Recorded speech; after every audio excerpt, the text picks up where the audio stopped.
Après 12 ans au catalogue, Ford s'est enfin décidé à remplacer sa K. Dévoilée au Mondial de Paris 2008, la citadine a également fait une apparition remarquée dans le dernier James Bond, Quantum of Solace. Cette petite boule de gabarit réduit dérive étroitement de la Fiat 500. Les deux autos sont assemblées sur les mêmes chaînes et partagent châssis et mécanique. La planche de bord de la K est moderne, dommage que les plastiques soient durs et les ajustements parfois négligés. De base, pas d'autoradio, pas de clim, pas même de fermeture centralisée ou de vitres électriques. Une chance, on a la direction assistée. Pour profiter d'une liste d'équipements plus étoffée, il faut opter pour des packs ou bien passer à la finition supérieure titanium.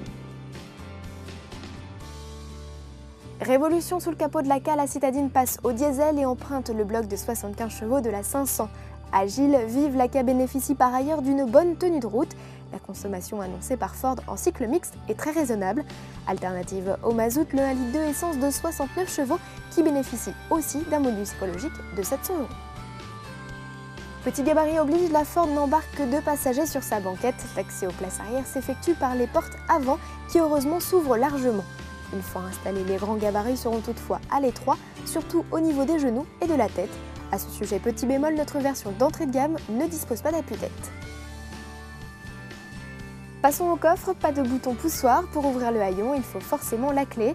Mais une fois ouvert, bonne surprise, le volume est plus généreux que sur la 500.